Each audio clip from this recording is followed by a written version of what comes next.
Hi, it's Bill Cohen for Shea Circle Martial Arts. Today we're going to do punching with acceleration.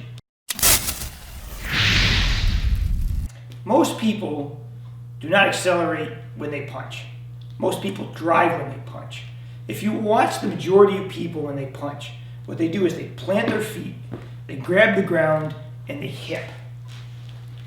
That is not uncommon with like someone who's pitching or batting in baseball. You'll see them grab the ground, you'll see them push with the body from the ground and use that drive to throw. Acceleration is different. Acceleration is you being able to take your entire mass and learn how to explode through something very quickly without grabbing the ground. I think most people are taught this way originally. What they do is they want to grab the floor with that back leg, and they want to push. Now, it's not that that's not a good punch. It's just different. I find it's better for very large people, especially people who are stronger and don't have a lot of fast twitch muscles. They're slower by nature, but they can take that mass and just drive it through with that heaviness to it. It's a different mechanic. It's heavy. It's got a real big thud on it. When you explode through something, you accelerate. It's different. What I want to do is I don't want my feet to be planted on the ground. I want them to explode through the pad.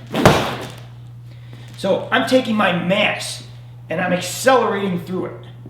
So if you watch the feet, usually when I accelerate, I don't want my feet on the ground. Either when I hit, as I hit, this foot's going to be in the air and not gripping. It could be like this, like that.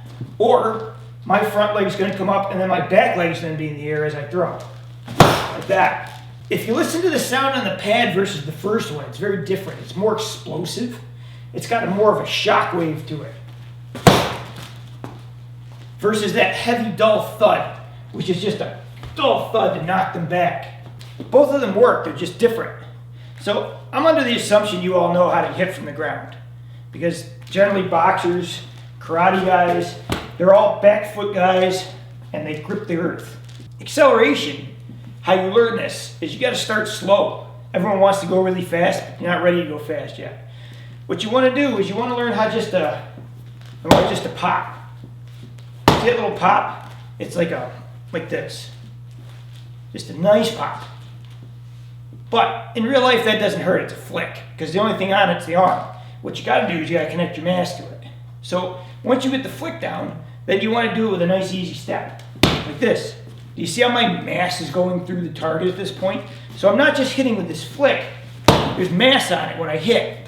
That could be off the front foot. It could also be off the back foot. Either way, it doesn't matter. The hard part of this is getting everything to line up properly. A lot of people who hit from the earth, what they do is they'll grip, they'll throw the hip, and then the hand follows and they hit. But if you do that in acceleration, you'll always be late. When you're like this, it allows your hand to get out in time. But if you accelerate with your feet and your hand's not already out there, when you hit, it'll be late. So what you have to learn to do is throw that hand early. Get the hand out there so that when you accelerate, it's already in position to drive through. So it's always better to learn this slow. Touch, touch and step. Touch and step. And then eventually over time, you add speed to it. It's a very different feel. If you've ever been hit by both, and I have, one is heavy and knocks you back. One goes inside and kind of shakes around a little bit. That shockwave one hurts differently. It's a nice punch to know, but again, you have to have a certain body type to do it. If you're 250 pounds of muscle with your shoulders like this, that punch probably isn't happening. But on the other hand, if you're smaller like me, sometimes this punch is better than trying to be a hip puncher. I don't have the mass to throw that kind of power. So remember, very simple, just explode through the punch. You get a lot of power out of it that way. Thanks for watching. Please help the channel by liking and subscribing.